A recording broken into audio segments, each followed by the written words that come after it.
Welcome. Where? Dinda, Dumalang, Molo, Sawabona, Hukandot, and a warm welcome to the Indubo Knowledge Cast, the podcast where your curiosity meets insightful conversations. Today, we're diving deep into the sometimes confusing, Sometimes thrilling world of International Accounting Standard 10. or as the cool kids call it, IAS 10. Now, before you reach for the load-shedding schedule thinking this is going to be a snooze fest. Trust me, this standard is all about the drama that unfolds after the financial year ends. But before those financial statements get their official stamp of approval, Think of it like a rugby match. the final whistle blows. Okay, But wait, there's still TMO, red cards being dished out, and maybe even a celebratory braai that needs accounting for. I like that analogy. Yeah. IAS 10 really does deal with all the action that happens after the main game is seemingly over. It helps us figure out which of those post-match events actually change the scorecard. Those are our adjusting events. And which ones are more like those post-match interviews important for context, but they don't rewrite history. Those are the non-adjusting events. All right, so let's say I'm running a business here in sunny South Africa. Maybe I'm selling biltong.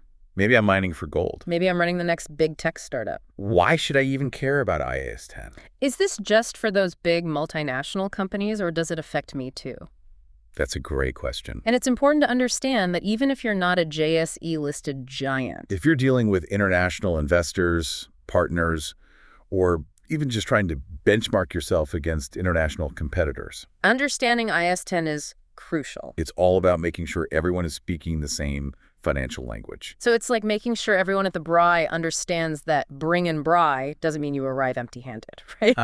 Exactly. Now, to really get a handle on IAS 10, It helps understand where it came from. just like our beloved Springboks jersey has evolved over time, Accounting standards have had their own makeover moments, IAS 10 was initially put together by the International Accounting Standards Committee. or ISC. Then, the International Accounting Standards Board, the IASB, took over and gave it a bit of a revamp. Think of it like going from those old-school brown leather rugby balls to the sleek modern ones they use today. So even accounting standards have their own glow-up moments. But what's the big idea behind IAS 10? What problem is it trying to solve in the accounting world? The core objective of IAS 10 is to ensure that financial statements provide a true and fair view of a company's financial position and performance. Even after the reporting period ends, the financial year-end is just a snapshot in time, Life goes on. and companies keep doing business. IAS 10 helps us figure out how to handle those events that pop up between that year-end snapshot and the day the financial statements are finally released. Okay, I'm starting to see why this matters. It's like saying, Hey, just because the clock struck midnight on New Year's Eve, it doesn't mean the party's over. We still got some fireworks to account for. but how do we know which of those post-year-end events are the real deal? The ones that actually need to be reflected in the numbers. That's where those tricky terms adjusting and non-adjusting come in, right? Got it. And to understand the difference, Think of it like this. does the event give us new information about something that was true on the balance sheet date? Even if we didn't know it back then, If so, that's an adjusting event. we need to update the scorecard. If the event is more about what's happening in the future, It's a non-adjusting important information. but it doesn't change the past. Okay, that's a helpful way to think about it. So adjusting events are like realizing that one of the tries scored during the rugby match was actually a penalty try all along, changes the score. Even though it happened in the past? Non-adjusting events are more like finding out that one of the players is going to sign with a new team next season. Interesting info. But it doesn't change the outcome of the match we just watched. Exactly. Now, let's get into some lekker local examples to really bring this to life. Imagine a South African mining company, right? They've tallied up all their gold production. Their costs. Everything seems neatly wrapped up for the year. But And then, just before they release their financial the statements, massive deal they've been working on finally closes. they've secured a major new export contract. Okay. That sounds like a big deal. So how do we decide if that's an adjusting or non-adjusting event? It happened after the year end, but it sounds pretty significant. Well, we need to ask ourselves, Does this deal tell us something about the company's financial position at year end? were they already in deep negotiations back then? Was it highly probable that the deal would go through? If the answer is yes, Then this is an adjusting event. it's like realizing that one of the Springboks secretly had a superpower during the match. It changes how we view their performance. even if we didn't know about it at the time. So if the mining company had already dug the gold out of the ground and was just waiting for the paperwork to clear on the export deal, But that would definitely be adjusting, right? spot on. We'd need to adjust the financial statements to reflect the revenue from that sale.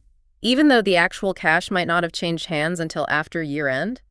Okay, I'm getting the hang of this adjusting thing. But what about those non-adjusting events? Give us a juicy example of one of those. Sure, imagine the same mining company. But this time, after year-end. There's a sudden, unexpected drop in the price of gold. Like, A massive plunge that no one saw coming. Now, that's a big deal, right? it'll definitely impact the company's future profitability. But it doesn't change what their gold was worth at year-end. So it's like waking up the day after the rugby match to find out that biltong prices have skyrocketed. Unfortunate. But it doesn't change the fact that you already stocked up for your post-match braai. Exactly. It's important information. And the company would need to disclose it in the notes to their financial statements to give investors a heads up. But it wouldn't require them to go back and tweak their year-end numbers. Okay. So dividends disclose but don't adjust. Got it. This IAS 10 is starting to feel less like a mystery and more like a roadmap to understanding what's really going on in a company's financial world. Now, before I move on to the next big topic, this one sounds a bit scary, I'm not going to lie. Going concern. Ooh, yes. Going concern. Now, that one can be a bit of a nail-biter. Well, let's take a deep breath and dive right in. What is this going concern thing all about? And why should we care? Going concern is a fundamental assumption in accounting. It's the idea that a company will continue to operate for the foreseeable future. In other words, We assume they're not about to go belly up. okay, so it's like assuming the Springboks are going to show up for their next match. And not just suddenly disband because they're tired of scrumming. Makes sense. But why is this assumption so important? It's important because it affects how we account for pretty much everything. If we assume a company's going to be around for a while, We can record their assets and liabilities at their historical cost. we can depreciate their assets over their useful lives. But if a company is not a going concern, That whole approach goes out the window. okay. Now you're making me nervous. So what happens if a company realizes they're not a going concern anymore? Do they just shut down overnight? What does that even mean for their financial statements? Well, first of all, let's be clear. It's not like a company just wakes up one morning and decides. Hey, we're not a going concern anymore. It's usually a combination of events and circumstances that suggest the company might not be able to keep the lights on for much longer. So, what kind of events are we talking about here? Give us some examples of red flags that might make investors start sweating. Well, some obvious ones would be a significant and sustained decline in sales, Recurring losses. an inability to pay their debts on time, Or a major lawsuit they're likely to lose. But it could also be less obvious things like losing key suppliers.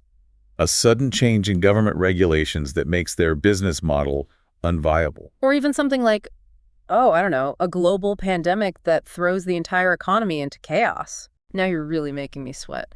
So if a company realizes they're in this dire situation, What happens then?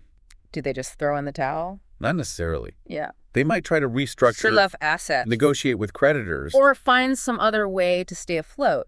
But if it becomes clear that they're heading for liquidation, The financial statements need to be prepared on a different basis. reflecting the fact that the company is likely going to be broken up and sold off in pieces. So it's like deciding to sell off your braai equipment because you just can't afford to host any more parties. Sad. But sometimes necessary. Exactly. And this is why understanding going concern is so crucial. It tells us a lot about a company's underlying financial health and their ability to weather the storms that inevitably come their way. Okay. I'm officially adding going concern detective to my resume, but hold on. There's one more piece of this IAS 10 puzzle we need to put in place before we can call ourselves experts. Disclosure. Yes. Disclosure. The accounting equivalent of spilling the tea. But in a formal, professional way, of course. Okay. I'm all ears. What are the key things companies need to tell us about those post-year-end events? And how does IAS 10 guide them in doing this? Well, first and foremost, IAS 10 emphasizes transparency. Companies need to be upfront about anything that happens after the reporting period that could influence investors' decisions. think of it like sharing all the juicy details about your weekend braai with your mates. They've got too much sun. Who made the best sausages? All that good stuff. I love how you bring everything back to a braai. But yes, I get it. Transparency is key. So what specific disclosures are we talking about here? Well, there are a few key things that IAS 10 requires companies to disclose. First, they need to tell us when their financial statements were authorized for issue. This is like saying Okay, this is the cutoff point. anything that happened after this date isn't reflected in these statements. So even if the borewors was perfectly cooked on Braai Day, You got to tell your friends if it gave you heartburn later that night. you're getting it. Then, companies need to update any disclosures they made at year-end about conditions that existed at that time. Even if they don't actually adjust the numbers. So if they mention they were involved in a lawsuit, They need to provide an update on what's happened with that lawsuit. even if it hasn't been settled yet, Okay. keeping those disclosures up to date makes sense. Anything else we need to be on the lookout for? The final piece of the disclosure puzzle is those big... Material non-adjusting events. These are things that happen after year-end that don't change the numbers. but could still have a significant impact on the company's future. So, like, if the Springboks unexpectedly lose a match after you've already bragged to everyone about how they're going to win the World Cup, Aha. Exists. we need to know about those things. Even if they're a bit embarrassing for the company. Okay, this disclosure thing is starting to make sense. It's all about giving investors the full picture. Even if it's not always pretty. But before we get too deep into the nitty-gritty of disclosure... Let's take a moment to recap what we've learned so far about IAS 10. That sounds like a great idea. We've covered a lot of ground in this first part of our deep dive. We've explored the history and purpose of IAS 10. Tackled the tricky definitions of adjusting and non-adjusting events. And even delved into the sometimes stressful world of going concern. But there's still more to uncover. There is indeed. We've still got to explore some real-life examples of those non-adjusting events that companies need to disclose. As well as dive into the nitty-gritty of how those disclosures actually look in practice. Right. And we'll be tackling all of that in the next part of our IAS 10 deep dive. So stay tuned, grab another cup of Rooibos tea, and get ready for even more accounting adventures. We'll be back in a flash. Welcome back to the Indubo Knowledge Cast. Before we went on a little walkabout, We were getting into the swing of things with IAS 10, figuring out how to deal with those events that happen after the financial year-end bell. but before the financial statements are officially released. It's like the period after the final whistle blows. But before the trophy ceremony. It is a bit like that, isn't it? We've talked about how to spot these events. But now I'm curious about the action we take. That's where recognition and measurement come in, right? We need to figure out if those events actually change the numbers in the financial statements. Or if they're more about disclosure. You are absolutely right. Recognition and measurement are key. Remember, Adjusting events, the ones that give us new information about the past. require us to go back and adjust the financial statements. Think of it like the referees realizing they missed a forward pass that led to a try. They've got to go back Review the footage. and adjust the score accordingly. Yeah. Using the same mining company example. If they discover after year end that there was a mistake in their gold inventory count, And they actually had less gold than they thought. that would be an adjusting event, right? Yes, that's a perfect example. The miscounting of the gold gives us new information about the company's financial position at year end, We've got to go back and adjust the inventory value on the balance sheet. which will then ripple through to their profit, It's all about getting those numbers right. even if it means admitting a mistake. I like it. Now, can we get into some real-world examples of those non-adjusting events? The ones that don't change the numbers but are still important enough to disclose. Absolutely. Let's think about some big moves a company might make after year end. Say a South African retail giant like, Mr. Price, a brand we all know and love. Decides to buy a chain of stores in another country. That's a massive deal. It'll shake up the retail landscape. But does it change what Mr. Price was worth on their balance sheet date? That's a tough one. It's a big event. But it happened after year end? Say I'm no. guessing it's a non-adjusting event, right? You're right on the money. While we don't go back and change the numbers based on this acquisition, Investors absolutely need to know about it. Mr. Price would disclose this in the notes to their financial statements. Explaining the details of the acquisition and how it might impact the company going forward. It's like adding a whole new section onto your braai setup, a smoker, or a pizza oven. It doesn't change what you cooked yesterday. But it gives everyone an idea of what deliciousness is coming their way in the future. That's a fantastic way to put it. Another example could be a major restructuring. Let's say, Eskom decides to split into separate business units after year end. that's a fundamental change in how the company operates. And investors need to be in the loop. Wow. splitting up Eskom. Now, that would be a restructuring for the ages, even if they decided to do this after year-end. They'd still need to tell everyone about it. Even if the actual split happens later. Exactly. The fact that the decision was made is the crucial bit. This type of event could signal a major strategic shift for the company. Again, It wouldn't require adjustments to the year-end numbers. but it's crucial information for anyone trying to understand Eskom's future prospects. It makes sense. We've got acquisitions. Structurings! What other juicy, non-adjusting events might a company need to spill the beans about? There are plenty. Let's stick with Eskom for a moment. Imagine they announce plans to build a brand new power station after year-end. That's a huge capital investment. And it could have a big impact on their debt levels and future profitability.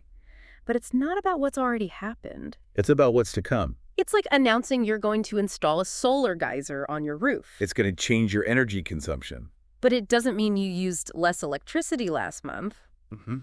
So Eskom would need to tell everyone about this plan, even though it hasn't actually happened yet. precisely. And this is where IAS 10 helps ensure transparency and keeps investors informed, It's all about making sure that even after the year-end bell is rung. companies are still playing by the rules and giving us a clear picture of their financial situation. I'm starting to see why IAS 10 is so important. It's like the VAR of the financial world. Making sure everything's above board even after the match is over. Before we jump into the next big thing, Let's take a quick detour to make sure we're all on the same page about some key financial statement lingo for our listeners who might be new to the world of accounting. could you give us a quick reminder about what exactly we mean when we talk about things like balance sheets and liabilities? That's a great point. It's easy to get lost in the jargon. So let's do a quick recap. When we talk about a company's balance sheet, We're talking about a snapshot of their financial position at a specific point in time. usually the year-end, It shows what they own, their assets, what they owe, their liabilities, and then the difference between those two. which represents the owner's stake in the company, equity. Oh, It's like a financial selfie. showing us what the company looks like on the inside at that particular moment. Love it. Yeah. A liability is something the company owes to someone else. It could be money they owe to suppliers, Loans they've taken out from a bank. or even taxes they haven't paid yet. Okay. So it's like a running tab at your favorite pub. You enjoyed those drinks. But now you've got to settle up eventually. Exactly. And these liabilities are crucial because they represent obligations that the company needs to fulfill in the future. Okay. That's a helpful reminder. No. I know we've talked about a few specific examples of non-adjusting events, But can we dive into a few more? I'm starting to get a feel for how this all works. but I want to make sure our listeners are fully equipped to spot these events in the wild. You bet. Remember? The key thing with non-adjusting events is that they provide new information that's relevant to users of the financial statements. But they don't require adjustments to the numbers as of the reporting date. Let's go back to our mining company friends for a moment. Imagine that after year-end, There's a major accident at one of their mines. A tragic event. and it's definitely going to have a significant impact on the company. Oh, wow. That's terrible. But I'm guessing this would be a non-adjusting event, right? Even though it's a huge deal. It happened after the year ended. You're absolutely right. It's a prime example of a non-adjusting event. The company wouldn't go back and restate their previous year's safety record or adjust their financials based on the accident. But they would definitely disclose it in the notes to their financial statements. Investors need to understand the potential financial and operational consequences, things like legal liabilities Production disruption. and reputational damage. It's like finding out that the borwers you ate at the braai was actually made from a questionable source. It doesn't change the fact that you ate it. But it definitely makes you think twice about where you buy your meat in the future. Okay. Give me another one. I'm starting to enjoy this IAS 10 detective work. Ah, right. About this, a company discovers after year-end that one of their products has a major design flaw. I've already sold a bunch of these products. And now they might have to issue a recall or face a wave of lawsuits. That sounds like it could get messy. But again, It's a non-adjusting event because the flaw was discovered after year-end, right? The company wouldn't go back and adjust the revenue they recognized from selling those faulty products. but they would absolutely disclose the situation and the potential financial impact. Transparency is key here. This is making so much sense. Oh. It's not just about what happened during the financial year. It's about understanding how those post-year-end events could shed light on the company's true financial picture. It's like realizing that the score at the end of the rugby match doesn't tell the whole story. There might have been some controversial refereeing decisions or some amazing individual performances that deserve recognition. I love that analogy. And just like those post-match analyses can give us a deeper understanding of the game. IAS 10 helps us dig deeper into a company's financial performance and prospects. This has been an incredibly insightful exploration of IAS 10 so far. We've covered everything from adjusting and non-adjusting events to the importance of disclosure. All with a lekker South African twist. But before we get too carried away with our accounting adventure... It's time for us to take a short break. Indeed! We've still got more ground to cover. Including some practical tips on how to actually read and interpret those IAS 10 disclosures. That's right. So grab another Castle Light, stretch your legs, and get ready for the final leg of our IAS 10 deep dive. We'll be back in a flash to wrap things up. Welcome back to the Indubo Knowledge Cast. We're in the final stretch of our IAS 10 deep dive. Exploring the accounting standard that helps us make sense of the action that happens After the financial year ends. but before those financial statements are set in stone, It's like the after party of the financial year. where we find out all the juicy gossip and behind-the-scenes stories. Exactly. And we've learned that IAS 10 is all about transparency. Companies need to tell us about any events that happen after year-end that could impact their financial position. Even if they don't actually change the year-end numbers. That's right. It's all about giving investors a complete picture of the company's financial health. Warts and all. Now, in the last part of our deep dive, You mentioned that there are some practical tips on how to actually read and interpret those IAS 10 disclosures. I have to admit, Sometimes those notes to the financial statements can feel like they're written in a secret code, I hear you. They can be a bit dense. but with a bit of practice. You can become fluent in IAS 10 disclosuries. First off, Don't be intimidated by the length or complexity of the notes. Remember, they're meant to provide detailed information. so it's okay to take your time and read them carefully. So it's like trying to figure out a load-shedding schedule, It might look confusing at first. but with a bit of effort. You can crack the code and figure out when to charge your phone Exactly. Now, when you're looking at the IAS 10 disclosures. pay close attention to a few key things. First, Look for the date the financial statements were authorized for issue. this is like the sell-by date for the financial information. Anything that happened after this date isn't reflected in the statements. Got it. It's like Yeah. checking the expiry date on that biltong you're about to snack on. We need to know if the information is still fresh. Exactly. Right. Look for any updates on conditions that existed at year-end. Even if they didn't lead to any adjustments to the number. Did the company mention they were involved in a lawsuit? Has there been any progress on that? Did they warn about a potential risk? Like a volatile exchange rate. See if they've provided an update on how that risk is playing out.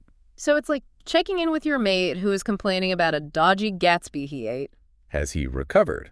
Is he still feeling the after effects? We need the latest intel. Right. And finally, Pay close attention to any disclosures about significant non-adjusting events. remember, These are the big events that happened after year-end that could impact the company's future. like if the Springboks captain announces his retirement after the World Cup, Big news. even though it doesn't change the fact that they won. Absolutely. These disclosures will often give you valuable insights into the company's strategy Their risk appetite. and their overall prospects. Okay, so it's all about reading between the lines. Looking for those clues that tell us more about the company's story than just the numbers alone. It's like being a financial detective. Piecing together the evidence to get the full picture. You're getting it. And remember, Those IAS 10 disclosures are there to help you. the investor. They provide valuable context and insights that you wouldn't get just by looking at the financial statements themselves. This has been an incredibly eye-opening deep dive into IAS 10. We've explored the history, the definitions, the disclosures. And even had a few laughs along the way. I feel like I'm finally equipped to tackle those post-year-end events and understand what they really mean for a company's financial position. I'm glad to hear that, remember. IAS 10 might seem a bit technical at first. But at its heart. It's all about transparency and fairness in financial reporting. Exactly. It's about making sure that those financial statements tell the whole story. Not just the highlights. Before we say goodbye, I have to ask, what's the one thing you want our listeners to remember about IAS 10? what's the key takeaway that will stick with them long after they finish this episode? I think the most important thing to remember is that IAS 10 helps ensure that financial statements paint an accurate and complete picture of a company's performance. Even after the reporting period ends. Life goes on, Business keeps happening. and IAS 10 is there to make sure those events are reflected in a transparent and consistent way. Beautifully put. So the next time you're reading a company's annual report, Don't just skim over those notes to the financial statements. Take the time to dig in. look for those IAS 10 disclosures. And ask yourself, what's the real story here? What happened after the year end that could impact my investment decisions? Excellent advice. And remember, Just like with a good brie, the more you understand the ingredients and the process, the more you'll appreciate the final product. that is a perfect analogy to end on. Thanks for joining us on this epic IAS 10 adventure. Until next time. Stay curious, stay informed. And as we say here in Mizanzi, sharp, sharp.